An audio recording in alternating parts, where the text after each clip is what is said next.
Namaskar, good morning, good evening, good afternoon. From wherever you're watching this podcast in the world, a very hearty welcome.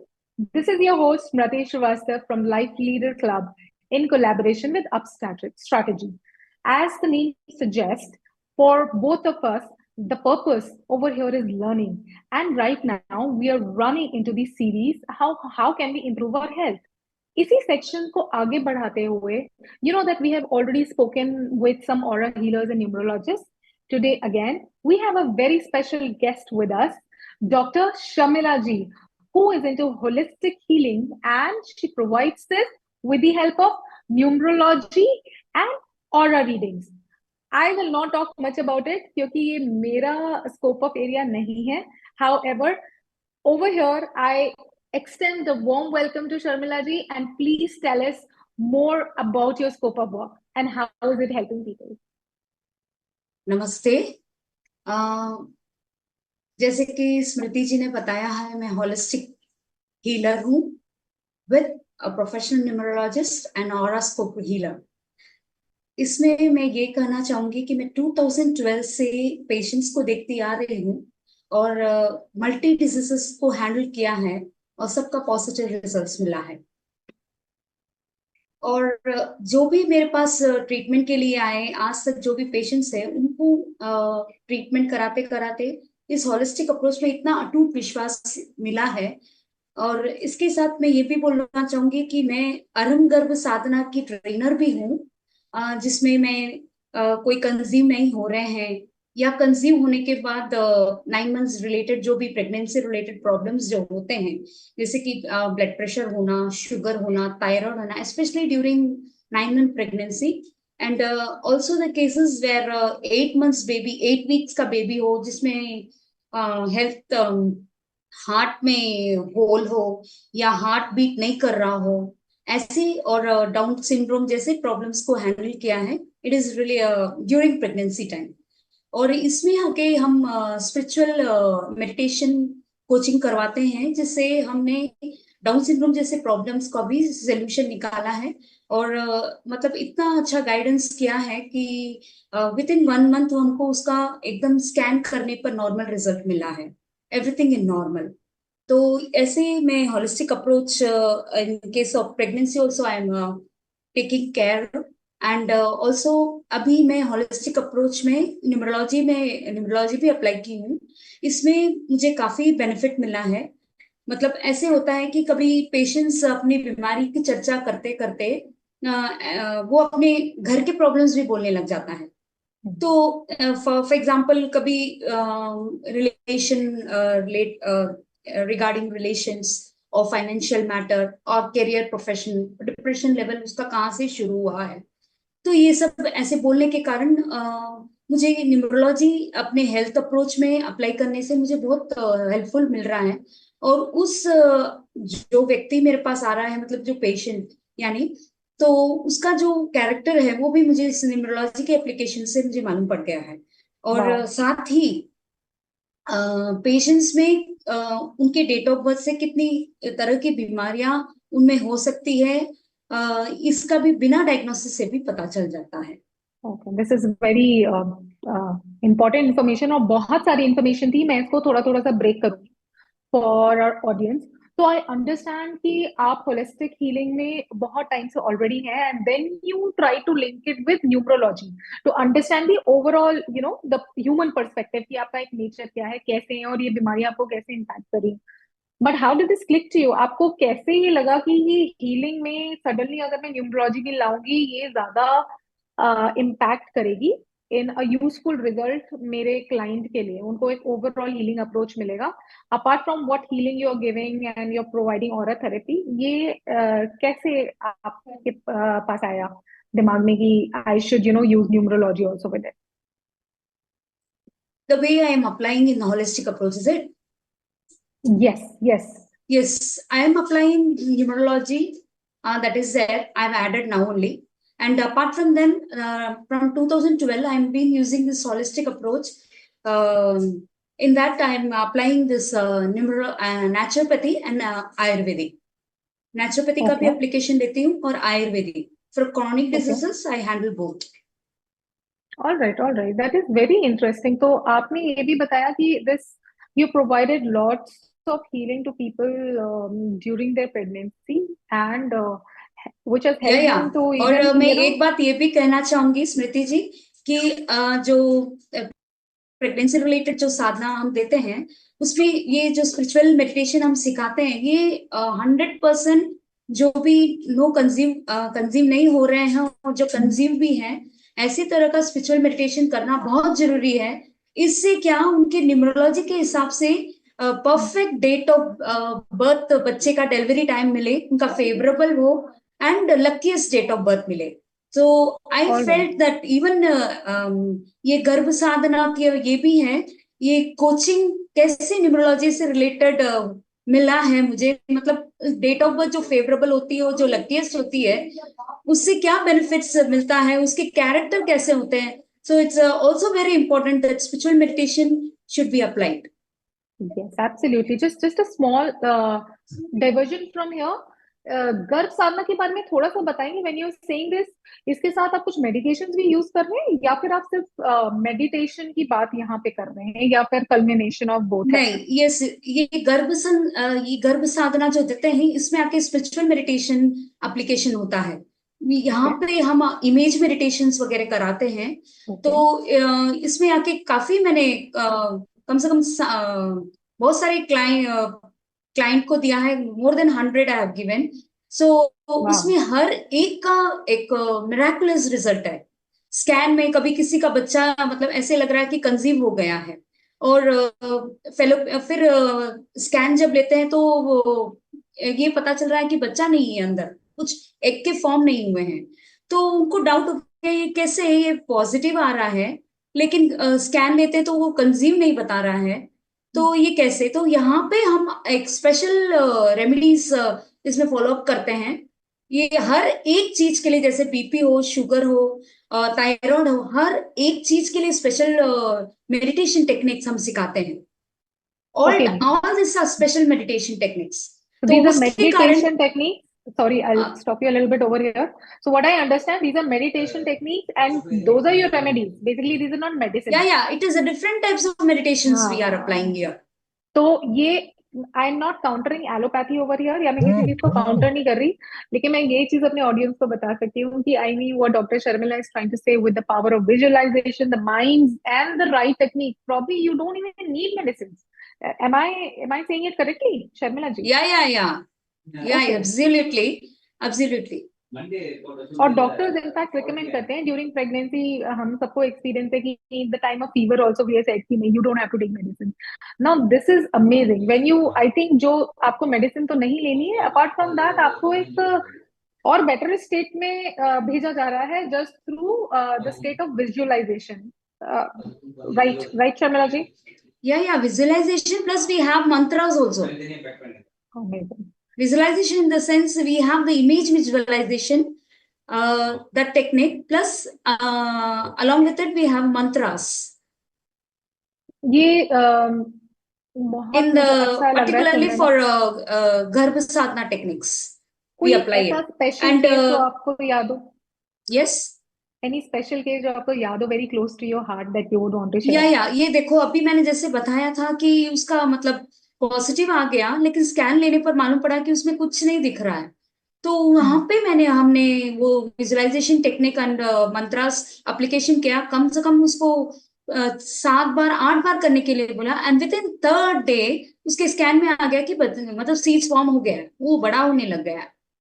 So this is also case. और कुछ ऐसे cases हुए हैं मतलब twins हुए हैं और उनमें मतलब जैसे कि अपना ये नेवल कॉर्ड जो होता है उन ट्विंस में तो वो जाके फंस गया था, दोनों ट्विंस के ओह। मतलब थ्रोट में, वो दोनों ट्विंस के थ्रोट में फंस गया था। तो यहाँ पे हम स्पेशल विजुअलाइजेशन टेक्निक प्लस ये मंत्रास जो उच्चारण कराए, इससे वो जो कॉर्ड दोनों का फंसा हुआ था वो निकल गया। That is also is case. Amazing. I think और ये तो तीसरा एक ऐसा था कि वो हर कोई बच्चा मतलब जब भी होता है रोते हुए ही होता है। And I can say it is like Lord Mahavira has taken birth. जब भगवान महावीर का बर्थ हुआ था तब वो हंसते हुए उनका बर्थ हुआ था। तो ऐसा बच्चा भी हमारे टेक्निक से पैदा हुआ है, जो बच्चा हंसता हुआ ही हुआ है। एंड वो पेरेंट्स अमेजिंग। इतना थैंकफुल थे कि वो जिस समय हुआ है उस समय, मतलब जो हंसता हुआ चेहरा, उसी समय उसका तुरंत फोटो लेके मुझे भेजे। और वो तो इतना थैंक्स बोले कि एक मतलब ये जो टेक्निक्स हम फॉलो करते हैं इज अमेजिंग। मतलब I can feel the gratitude what you are telling आपके पेशेंट्स के लेवल पे, I can feel that gratitude right now. क्योंकि बेसिकली जहां बच्चे की बात आती है, it is not just a kid, it is a unique life that you are bringing on this world. और वो यूनिक लाइफ अगर एक अच्छी इंटेंट के साथ वर्ल्ड में आती है, तो I think that's the first right step that is being taken. And practical examples, the best part is कि हम किसी कहानी की बात नहीं कर रहे, यहाँ हम किसी मैजिक स्टोरी की बात नहीं कर रहे, we are saying that this has been done, achieved. Dr. Sharmila has done it by herself more than 100 cases. So I'm amazed. I mean, if nature has the answers to everything, why go artificial? Amazing था ये शर्मिला जी। बाकी चलिए, बच्चे बड़े हो गए। We came out from there यहाँ। Yes, yes. But What's yes, right from the beginning of the birth till our life ends, I treat yeah. everybody. Yes, so very, जैसे मैं हर अपने पॉडकास्ट या हर वीडियो में बोलती हूँ, आई रियली बिलीव कि ये हमारा जो यंगर जनरेशन है, because they under so many things which is getting transition at the same point of time, है ना, immense kind of stress with the speed है उनके साथ। तो यहाँ पे न्यूमरोलॉजी कैसे हेल्प करता है उन्हें, हमारी यंगर जनरेशन, हमारे students, how do you think it can help them? या वाकई इसके लिए तो मैं तो बहुत बोलना चाहूंगी कि ये न्यूमरोलॉजी यहाँ पे स्टूडेंट्स के लिए बहुत ज्यादा बेनिफिट दे रहा है, पर्टिकुलरली इन करियर सिलेक्शन। जैसे ओके।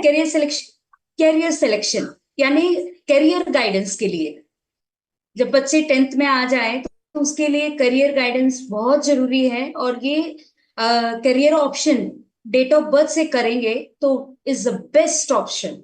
डेट ऑफ बर्थ से जाना, करियर ऑप्शन सेलेक्ट करना, तो ये मतलब एस्ट्रोलॉजी भी नहीं, और दूसरे भी कोई भी आप अप्लाई करें, numerology is the best choice. ये एक चैलेंजिंग ही है, लेकिन सही से ऑप्शन चूज करके करना ये ही मेन है। और ये भी ओके। है कि ज्यादातर हम देखते हैं कि बच्चे फ्री टाइम में खेलना कूदना, पजल्स, आर्ट, ये सब चलता रहता है, लेकिन वो किस क्षेत्र में एक्सेल है ये अपने को डेट ऑफ बर्थ से पता चलता है। और मैं ये यहाँ पे एक एग्जांपल भी दूंगी। पेरेंट्स को एक सही राह देना चाहिए कि उनका करियर सिलेक्शन न्यूमरोलॉजी से ही करें। फॉर एग्जाम्पल, एक केस स्टडी ऐसा ही था कि एक बच्ची का डेट ऑफ बर्थ 1 था, और वो जो करियर सिलेक्शन उसने किया था, यानी she was wanted to do CA, and उसने ज्वाइन किया। एंड वो वो नहीं चाहती थी, बट पेरेंट का पुशअप था कि वो उसको चार्टर्ड अकाउंटेंट बनाए ऐसे। तो उसने, ठीक है, माँ बाप ने बोला, इसके लिए उसने शुरू कर दिया। और वो पढ़ाई करती रही, मतलब फर्स्ट ईयर था, मुश्किल से पास हुई थी, और 3-4 बार अटेम्प्ट हुआ, 5-6 बार अटेम्प्ट हुआ। फिर सेकेंड ईयर ऐसे ही उसका चला, कम से कम 5-6 बार अटेंड हुआ। थर्ड ईयर में तो कम से कम 8-9 बार हो गया, वो क्लियर ही नहीं कर पाई।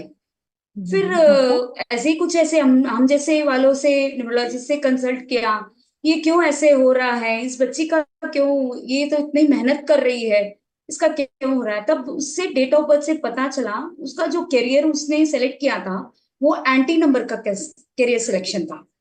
यानी वो डेट ऑफ बर्थ उसका 1 है, और उन्होंने लिया था करियर सिलेक्शन 8, और 1 का एंटी नंबर 8 होने के कारण वो अभी तक अपना क्लियर नहीं कर पाई।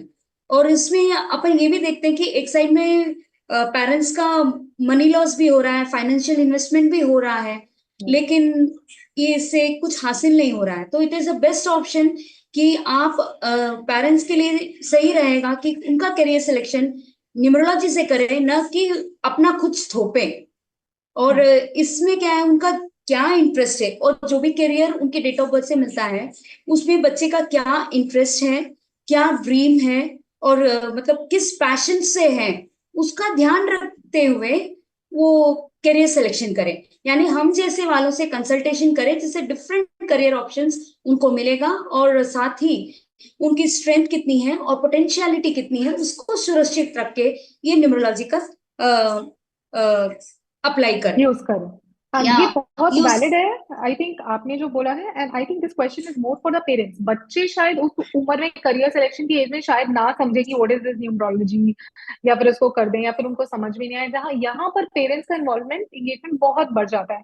And I think the good part is कि आज के वर्ल्ड में ऑप्शंस बहुत ज्यादा हैं। I mean 20-25 years down the line there were not many career options that you could have chosen from, right? लेकिन आजकल इतनी सारी चीजें आ गई हैं जहां पे आप एक्सप्लोर कर सकते हैं। यहाँ पेरेंट्स की रिस्पॉन्सिबिलिटी बनती है कि एक बार दो बार अगर आप वर्कआउट नहीं कर रहा है तो आप प्लीज करेक्ट गाइडेंस लीजिए। डॉक्टर के पास कंसल्ट करते हैं ना, लॉयर के पास कंसल्ट करते हैं ना, तो सिमिलरली एस्ट्रोलॉजर्स, न्यूमरोलॉजिस्ट, सब कंसल्टेंट्स होते हैं। And if you just go back into history, I think बड़े बड़े राजाओं के पास भी कंसल्टेशन के लिए ऋषिज होते थे, right Sharmila ji? So there would be this some sense to it, right? This is totally science. I mean, I don't know, we call it occult, that's fine, but for me it's absolutely science, which is based by logic, backed by logic. या तो इस parents का यहाँ पे थोड़ा है, बच्चे या I don't know if parents they के can लिए make मैं that तो decision. ये कहूंगी कि उनके जितनी स्ट्रेंथ है बच्चों की और पोटेंशियलिटी है उसकी सुरक्षित रखते हुए उनका करियर सिलेक्शन करें। और करियर सिलेक्शन में क्या है, इतने डिफरेंट ऑप्शंस मिलेंगे, हम जैसे कंसल्टेशन से कंसल्ट करके, तो जॉब के विषय में हो, बिजनेस के विषय में हो, तो ये तरह से मेनली क्या है, बच्चों का passion plus plus money stability, इन दोनों का बैलेंस हो। ऐसे नहीं कि फाइनेंशियल इन्वेस्टमेंट करें और उसका लॉस हो, ऐसे ही करियर रॉन्ग करियर पाथ को सेलेक्ट नहीं करें। शर्मिला जी, बच्चों के पैशन पे तो I think if we leave it to them, then there are also cases कि बच्चे पैशन अपना शायद आइडेंटिफाई ही नहीं कर पाते उस टाइम पे। They might just go ahead with कि मेरा दोस्त ये कर रहा है तो मुझे ये करना चाहिए, वो हाँ भी एक ऐसे, सिनेरियो ये तो पेरेंट्स को मतलब फाइंड है। आउट करना पड़ता है। जब वो बच्चा खेलता है, कूदता है, फ्री टाइम रहता है और जो भी करता है आर्ट वगैरह क्राफ्ट, तो उस क्षेत्र में अपन को मालूम पड़ जाता है वो किस पे एक्सेल है, और वो ओके। कुछ चीज आके बार बार वो रिपीट करना चाहता है उसी में। तो फाइनली वो उस करियर को आपको ध्यान रखना है, प्लस उसके जो न्यूमरोलॉजी जो डेट ऑफ बर्थ आती है उसके हिसाब से वो करियर आ रहा है क्या, डिफरेंट डिफरेंट ऑप्शंस मिलेंगे वहां पे। तो उसमें आपको मालूम पड़ जाएगा ठीक है ये करियर ही उसको बता रहा है, तो अब इस करियर में ही आप अप्रोच करते जाइए, उस बच्चे को बढ़ाइए। ओके। नहीं तो आप दूसरे फील्ड में चले जाएंगे, जैसे मैंने अभी बताया था 1 नंबर का बर्थ था और 8 नंबर का करियर ले लिए। 1 नंबर बर्थ एंड 8 नंबर का करियर जो टोटली ऑपोजिट नंबर है, तो वो बच्चा एक्सेल ही नहीं कर पाया, वो अभी तक उसने क्लियर ही नहीं किया, ये तो हेक्टिक फाइनली हो सक्सेस जाएगा। हुई? फाइनली हुई सक्सेस, मतलब उस केस नहीं, में ये जिसके फाइनली लिए? सक्सेस नहीं हुआ, वो उसने छोड़ ही दिया। अच्छा, ओके, ऑलराइट। आई थिंक ये बहुत बड़ा एग्जाम्पल है। आपको बहुत सारे वेज एक्सप्लोर करने हैं, ये बोल पाऊंगी मैं ऑडियंस के लिए। I mean it's not, don't keep numerology हाँ और देखो, एक एस्ट्रोलॉजी एज द एक लास्ट ऑप्शन, उसको स्मृति जी आखिरी मैं ऑप्शन नहीं रखना इसमें है। ये भी कहना चाहूंगी, सपोज वो बच्चा पढ़ भी रहा है, मतलब पेरेंट्स के मतलब थोपने से वो बच्चा पढ़ भी रहा है, वो अच्छा पढ़ के भी आ जाएगा, लेकिन जब उसके मतलब बिजनेस पॉइंट ऑफ व्यू जब वो अपने इनकम अर्निंग करना शुरू कर देगा, तो वहां पे इनकम अर्निंग का प्रॉब्लम हो जाएगा। उस बच्चे को जितना चाहिए उतना इनकम नहीं मिलेगा। वो पढ़ लेगा, पेरेंट्स के फोर्स से सब कर लेगा, जब इनकम पॉइंट ऑफ व्यू होगा तो यहाँ पे स्ट्राइकिंग हो जाएगा। तो इसलिए यहाँ से अपने आप को मतलब सुरक्षित कर ले पेरेंट्स कि किस फील्ड में उसको जाना चाहिए। ओके, ये गाइडेंस है। I mean we should take it as a path for guidance बच्चों के लिए, पेरेंट्स के लिए। आई थिंक हमारी जनरेशन के लिए रिकग्नाइज करना थोड़ा इजी है, बिल्कुल कर सकते हैं हम, क्योंकि हम लोग उस लेवल पे ज्यादा एजुकेटेड हैं। अगर हम 30 साल पहले कंपेयर करें हमारे पेरेंट्स से, जहाँ पे हमारे पास ऑप्शंस बहुत है, एक्सपोजर बहुत ज्यादा है, और the number of kids this generation has is lesser than what there was before. तो ये हमारी नेचुरल रिस्पॉन्सिबिलिटी बन जाती है कि we need to focus on the quality. तो जहां पे हम क्वालिटी को एड्रेस कर सकते हैं वो हमें करना ही है। ये आपकी बात नहीं है, ये मेरी बात नहीं है, ये शर्मिला जी की बात नहीं है। This is about the future of human race, it's all about that. बहुत मजा आ रहा है शर्मिला जी। आई मीन आपके जो केसेस है ना वो भी इतने इंटरेस्टिंग है, which actually provoke you to think कि मतलब you have to try various options हाँ, इन ये लाइफ। तो बहुत जरूरी है, तो stress level, depression level, anxiety, ये सब हाँ तो बिल्कुल। चालू ही रहेगा। तो अभी जो भी स्टेप्स लेना, पेरेंट्स को सोच समझ के स्टेप्स लेना है। हाँ जी, हाँ जी। तो इसी से I think you talked about stress and anxiety, और मैं जैसे आपके बारे में पढ़ रही थी जो आपने बताया था, तो आपको बहुत सारा एक्सपीरियंस नेचुरोपैथी और रीडिंग में भी है। तो अब ये हेल्थ में फाइनली कैसे हेल्प करता है all these fields? How is this helping in the health? ये जो हमारा मेंटल स्ट्रेस है, अब मुझे लगता है कि रूट कॉज है, फाइनली आपके फिजिकल पेन में मैनिफेस्ट होता है। तो इसको आप कैसे जोड़ते हैं आपकी होलिस्टिक हीलिंग को न्यूमरोलॉजी से, एस्ट्रोलॉजी से, for a complete cure from the health perspective? हाँ, देखो, डेट ऑफ बर्थ से हेल्थ में क्या इश्यूज है न्यूमरोलॉजी के थ्रू यूजुअली मालूम पड़ जाता है। दैट इज बिफोर 40 इयर्स उसमें क्या बीमारी के चांसेस होते हैं, आफ्टर 40 इयर्स क्या बीमारी के चांसेस है, क्या मिसिंग नंबर्स है, उनके अंदर क्या एक्सेस नंबर है। मेनली क्या है, उनके जो डेट ऑफ बर्थ के ड्राइवर और कंडक्टर होते हैं उसको ध्यान रखते तो हुए। ड्राइवर कंडक्टर थोड़ा एक्सप्लेन कर दीजिए प्लीज। हाँ, ड्राइवर और फॉर कंडक्टर ये होता है, जैसे date of birth, for example एक जने का डेट ऑफ बर्थ है 1 and the month is 3 and 2000, born in 2000। तो 1 जो है उसका, it is a driver number. और ये okay. 1 + 3 + 2000, when we add what we get 6, तो ये यस। होगा conductor number. 1 + 3 + 2000, 2000 in the sense you have to take 2। 1 + 3 + 2 you will get 6, तो that is a conductor number. ये जो बच्चे का ये जो ड्राइवर एंड कंडक्टर नंबर है, इसको अगर ध्यान से हम अनुमान करेंगे तो हम अपनी जो उनके अंदर जो हेल्थ प्रॉब्लम्स है वो हाईलाइट होगी। तो ओके। यूजुअली क्या है, मतलब किसी डिजीज का डायग्नोस करने की जरूरत नहीं है, क्योंकि उनका जो डेट ऑफ बर्थ है वो न्यूमरोलॉजी से करेक्ट अनुमान हो जाता है कि इनको ये प्रॉब्लम्स रहेंगे। उनके मतलब चक्रास के ऐसे इम्बैलेंस हो, मिसिंग नंबर्स हो, एक्सेस नंबर्स हो, ये जो 9 प्लैनेट्स के ऊपर आधारित है, तो ये it's a fix that they will have this type of health issues. और ये जो मैं हेल्थ इसमें ये है, ये हेल्थ में जो ट्रीटमेंट मैं अप्लाई करती हूँ, एक तो नेचुरोपैथी एंड आयुर्वेदिक का एप्लीकेशन होता है। और जैसे कि मैं बोल चुकी हूँ कि मतलब पेशेंट जब अपनी बीमारी की चर्चा करता है तो धीरे धीरे ऐसे हो जाता है कि वो घर के प्रॉब्लम्स भी बोलने लग जाता है। राइट। तो आई ये थिंक जो वही रूट कॉज होता है। हाँ, फाइनली वो जब निकल मतलब जाते हैं क्या करके। हाँ, मतलब ये मतलब घर के प्रॉब्लम्स बोलने लग जाता है ना, तो उसमें मालूम पड़ जाता है कि उसका डिप्रेशन लेवल कहाँ तक है। मतलब वो बताने लग हम्म। जाता है मेरे ऐसे फाइनेंशियल इश्यूज हुए, या मेरे प्रोफेशनल करियर में ऐसे प्रॉब्लम्स हुए, और मेरा कब से ये डिप्रेशन हो रहा है। तो ये क्या तो ऐसे हाईलाइट होने के कारण न्यूमरोलॉजिकल रेमेडीज मैं अप्लाई कर रही हूँ।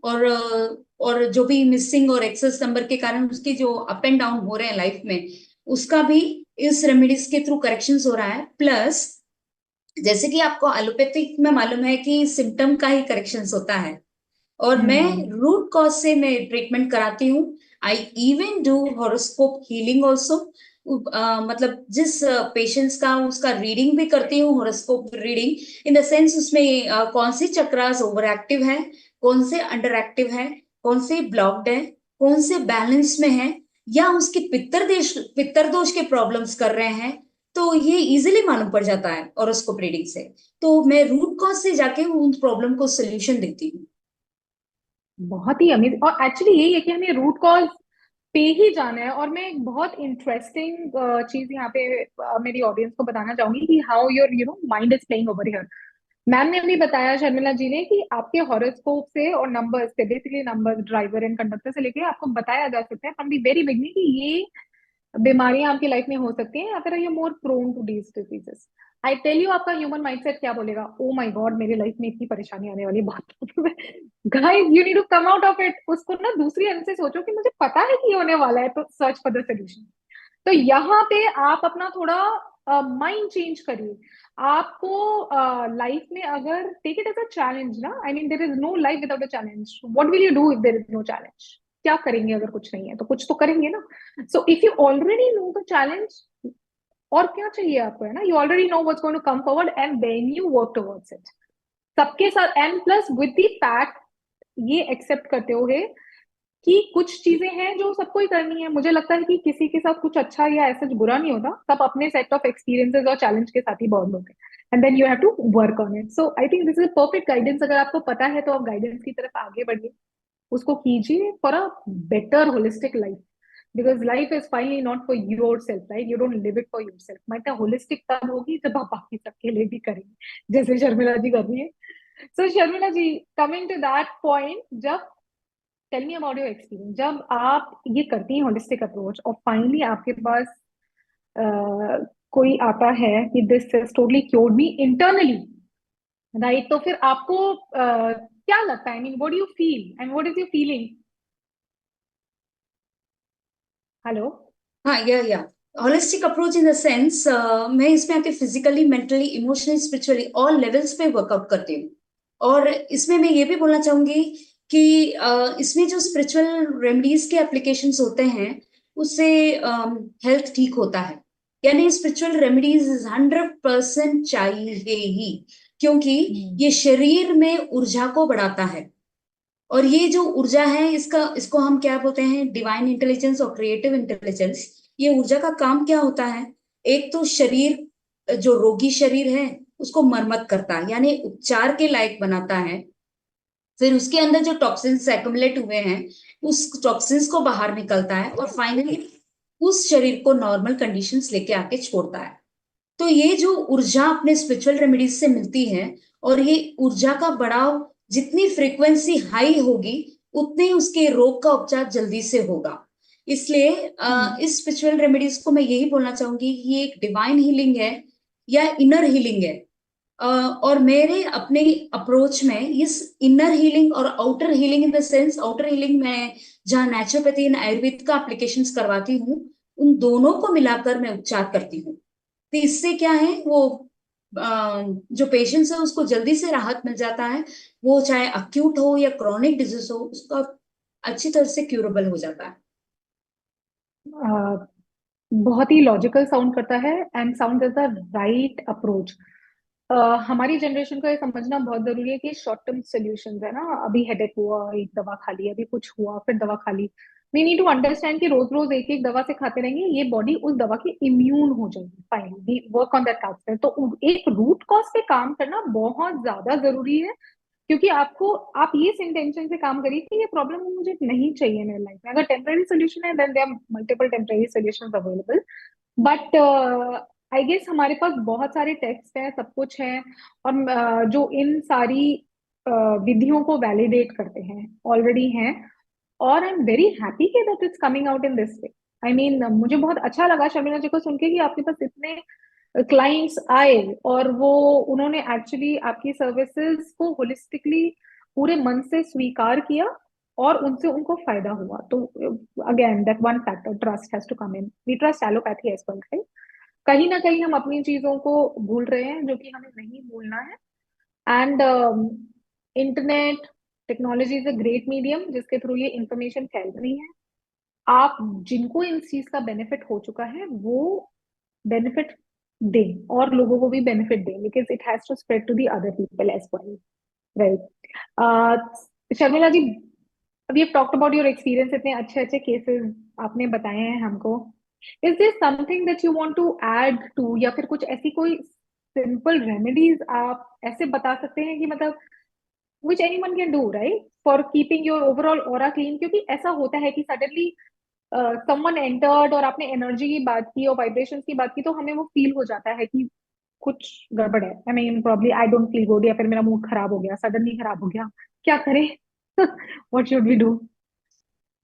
मतलब एक तो टेक्निक है कि कॉफी सॉल्ट का, वो टेक्निक से अपना नेगेटिविटी जो भी है उनके उससे रिलीज हो सकते हैं. कॉफी और सॉल्ट, 1 स्पून सॉल्ट ले लिया और हाफ टी स्पून कॉफी ले लिए, उन दोनों को मिक्स करके अपने दोनों हाथ में, दोनों को मिक्स करके दोनों हाथ में ले लें. और ऐसे ही अपने आप को सोचे कि मेरी जो भी नेगेटिविटी है वो रिलीज हो जाए, मेरे ऑरा से रिलीज हो जाए. ऐसे करके 5-6 बार आप ऐसे अफर्म करें. अफर्म करने के बाद आप जहाँ पे उसको फ्लश में डाल के उसको फ्लश आउट कर दें। हैंड वॉश कर लें, आपने बोला हाथ में ले लें, यू सेड वन या spoon. You have to first take it in your हाँ हैंड्स, मतलब अपने हाथ में ले लें। फिर उसको अपने मन में कहना है कि मेरी जो भी नेगेटिविटी है, वो मेरी नेगेटिविटी ऑरा में है, वो सब रिलीज हो जाए, वो सब निकल जाए। ऐसे करके 5-6 बार बोलें। फिर वो जो हाथ में पकड़ा हुआ जो सॉल्ट एंड कॉफी का मिक्सचर है, वो आप टॉयलेट में जाके फ्लश कर सकते हैं। आई थिंक एक तो सिंपल उससे टेक्निक भी है। मतलब एक स्मॉल रेमेडी है to get out from the negativity. We thank you have ma'am. Many remedies together. हाँ एब्सोल्युटली। और कॉन्ट्रेरी दूसरा क्वेश्चन पूछूंगी। कोई घर में आया है ही एक्सट्रीमली पॉजिटिव, जिसके आते ही आपको ब्लिस फील हुआ, how to keep that with you intact? मतलब वो पॉजिटिव एनर्जी हम अपने तक कैसे बना के रखें? We want negativity to go away. Now there's someone we met who's very positive and all, and we felt देखो, like कि एक तो, हम। हाँ, ये आई आई आई अंडरस्टूड योर क्वेश्चन। मतलब वो जो आए गेस्ट, उसकी पॉजिटिविटी देख के अपने को वैसे मेंटेन करना है। इट इज दैट अपनी जो ऑरा हीलिंग, अब जैसे मैं अभी कोई मेरे मेरे घर में ही गेस्ट आया है, और उसका मैं पॉजिटिविटी देख के मुझे भी लगा कि मैं भी इसके जैसे बनूं। तो वाह। मेरे I am already an aura healer and, और मतलब ऐसे तो मुझे अपने आप को मालूम है कि मैं अपने चक्रास का करेक्शंस करके, ओवर एक्टिव अंडर एक्टिव जो ब्लॉक्ड है, उसका करेक्शंस कर, अगर मैं उसका करेक्शंस कर लूं तो ऑटोमेटिकली वो एप्लीकेशन आ जाएगा। तो ये पॉजिटिविटी अपने आप आ जाएगी, स्वतः ही आ जाएगी। स्वतः ही आ ये जाएगी। भी है, हाँ। हाँ बिल्कुल। आई थिंक मतलब मुझे आपसे बात करके बहुत पॉजिटिविटी आ रही है। सो आई कैन सी या दैट एनर्जी नहीं, करेक्टली। हर एक घर में हीलर होना जरूरी है, घर घर हीलर होना जरूरी है, पॉजिटिविटी के लिए और नेगेटिविटी को गेट आउट करने के लिए। I think that's a tagline we can use ना, घर घर हीलर होना जरूरी है। Yes, I yes. Such a nice thing, I mean that's a very good one, very good tagline.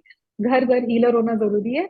ये मत सोचिए कि मैं कर रहा हूँ, ये नहीं कर रहा, मेरा हस्बैंड नहीं कर रहा, मेरी वाइफ नहीं कर रही, मेरी बहन नहीं कर रहा, मेरे बच्चे नहीं कर रहे। Forget it. You want to do it, go ahead and do it, and it's not going to impact you. आपका एनवायरनमेंट बदले।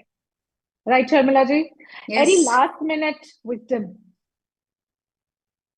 जो आप सबको बोलना चाहेंगे? यस, बस गो अहेड। यस। कुछ आई मैंने एम कहा नॉट। लास्ट मिनट विजडम, कुछ हमारी ऑडियंस के लिए है ना, ऐसा कुछ जादू की छड़ी और something, some words that you have हाँ, फॉर आवर ऑडियंस। हाँ, यही मैं बोलना चाहूंगी कि हेल्थ के लिए हॉलिस्टिक अप्रोच ही अप्लाई करें। हॉलिस्टिक अप्रोच से कारण क्या है, उसमें फिजिकल, मेंटल, इमोशनल, स्पिरिचुअल, ये सब के साथ एस्ट्रल बॉडी का भी हीलिंग हो जाएगा, यानी 5 बॉडी का हीलिंग करना है। तो ये इसमें जो स्पिरिचुअलिटी जो बिल्टअप होती है, रियली स्पिरिचुअलिटी वर्क्स मोर। और वो मेरे मेरे को आके ऑरा हीलिंग और न्यूमरोलॉजी से मिला है। ये स्पिरिचुअलिटी ज्यादा एप्लीकेशन से अपने शरीर में ऊर्जा को बढ़ावा मिल रहा है, और ऊर्जा का कार्य पूरे शरीर का हलन चलन, चलना बैठना उठना सोना, ये जो भी अपने फंक्शनिंग हो रहे हैं अपने लाइफ में, वो अपने शरीर में रहे हुए ऊर्जा ऊर्जा से ही होता है, और इसका बढ़ावा अपनी स्पिरिचुअल टेक्निक से ही होता है। तो ये स्पिरिचुअल टेक्निक हाई होने से, और अपन बाहर से जो आउटर एप्लीकेशंस जैसे नेचुरोपैथी और आयुर्वेदिक एप्लीकेशन करेंगे, तो वो जल्दी शरीर जल्दी से ठीक हो जाएगा। तो होलिस्टिक अप्रोच का आप ज्यादा प्रेफर करें, न कि एलोपैथी का। एलोपैथी जैसे आपको मालूम है, सिम्टम क्या ही क्योर होता है, और ये कुछ फायदेमंद नहीं होगा। आगे से आगे दवाइयां बढ़ती जाएगी, या कुछ ना कुछ दूसरी बीमारी होती जाएगी। तो अपने आप को समझ लीजिए कि क्या चीज अपने जीवन में अप्लाई करना है, जिससे अपना फाइनेंशियल स्टेबिलिटी भी बनाए रहे, इन्वेस्टमेंट का लॉस ना हो। Thank you so much Sharmila ji. I think ये कॉन्वर्सेशन इतना अच्छा रहा है, I can see that positivity energy flowing in me right now. And the best thing is कि प्रैक्टिकल सॉल्यूशंस हैं, लोग हैं, आपको बस जाना है। There has been so much learning over here. अगर आपको कोई टिपिकल इंफॉर्मेशन चाहिए, कुछ चाहिए, प्लीज कमेंट्स में डालिए, we can get your questions through Sharmila ji, और इनको डायरेक्ट कांटेक्ट कीजिए। I think, you know, there's so many good people out there. You just have to move out and search for them. Thank you so much. Namaste, Shagula ji. नमस्ते।